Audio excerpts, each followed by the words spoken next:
বাংলাদেশে জ্বরের প্রকোপ দিন দিন ভয়াবহ আকার ধারণ করছে।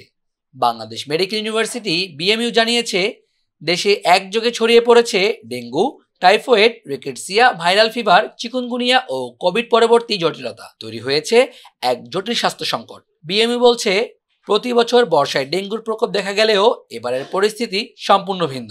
মঙ্গলবার সকালে সুপার স্পেশালাইজড হাসপাতালে বাংলাদেশ মেডিকেল ইউনিভার্সিটির ইন্টারনাল মেডিসিন বিভাগের সিএমই অনুষ্ঠিত হয়। সেখানে প্রধান অতিথির বক্তব্যে BMU VC doctor Mohammad Shahinul Alam বলেন, আতঙ্কিত হবেন না, সতর্ক হন এবং ডেঙ্গুতে আক্রান্ত হলে নিয়মগুলো মেনে চলুন, এতে চিকিৎসা খরচ কমবে। কোভিডের বিষয়ে সিঙ্গেল মেসেজ জনসাধারণের জন্য, আতঙ্কিত হবেন না, সতর্ক হন।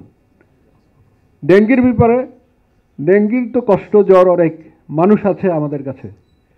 সেই মেসেজটা মূলত চিকিৎসকদের অথবা চিকিৎসা কর্মীদের জন্য মেসেজ থাকা প্রয়োজন। সেটি হচ্ছে, আমাদের দেশের ডেঙ্গি ম্যানেজমেন্ট হয়ে গেছে প্লাটেলেট কেন্দ্রিক, হওয়ার কথা ছিল হেমাটোক্রিট কেন্দ্রিক।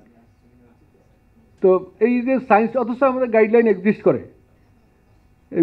এই গাইডলাইনটাকে আমাদেরকে ফলো করা, এটা যদি আমরা চিকিৎসকদের সর্বপর্যায়ে ডেঙ্গির গাইডলাইনকে অনুসরণ করতে বলি, তাহলে আমাদের দেশের ডেঙ্গির ম্যানেজমেন্টে রোগীদের খরচ এবং হেলথ সিস্টেমের উপর যে প্রেশার, এটা অনেক কমে আসবে।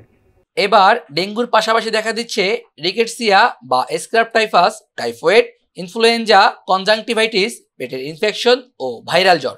জ্বরের প্রকৃতিতে এসেছে ভিন্নতা, আর এতে শিশুদের আক্রান্তের হার আশঙ্কাজনকভাবে বেড়েছে। বিশেষজ্ঞরা বলেছেন, জ্বরকে হালকাভাবে না দেখে উপসর্গ দেখা মাত্রই চিকিৎসকের পরামর্শ নেওয়া জরুরি। বিশেষ করে চোখ লাল হওয়া, গায়ে ব্যথা, সর্দি কাশি, পাতলা পায়খানা কিংবা র্যাশ হলে চিকিৎসা নিতে দেরি না করাই ভালো। রিকেটসিয়া নামে একটি ব্যাকটেরিয়াজনিত জ্বর এখন আতঙ্কের কারণ হয়ে উঠেছে। ডেঙ্গুর উপসর্গ থাকলেও পরীক্ষায় ধরা পড়ছে না, ফলে রোগ নির্ণয় দেরি হচ্ছে, বাড়ছে ঝুঁকি।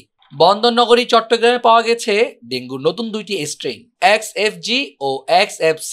চিকিৎসকদের মতে এই স্ট্রেইনগুলো আগের তুলনায় বেশি সংক্রামক ও মারাত্মক। চিকিৎসকরা বলেন, বেশিরভাগ রোগী দেরিতে হাসপাতালে আসছেন, ফলে প্লাটিলেট ও রক্তের লোহিত কণিকা কমে গিয়ে জটিলতা দেখা দিচ্ছে। বিশেষ করে শিশু ও বৃদ্ধরা রয়েছেন সবচেয়ে বেশি ঝুঁকিতে। বিএমইউ এর পরামর্শ, নিজে সতর্ক হন, পরিবারকে সতর্ক করুন, পর্যাপ্ত পানি পান করুন, পরিষ্কার পরিচ্ছন্ন থাকুন, মশার প্রজনন স্থল ধ্বংস করুন এবং চিকিৎসকের পরামর্শ ছাড়া কোনো ওষুধ সেবন থেকে বিরত থাকুন। সচেতনতা আর সময় মতো চিকিৎসাই হতে পারে জীবন রক্ষার একমাত্র উপায়। নূর সাঈদ, ডক্টর টিভি, ঢাকা।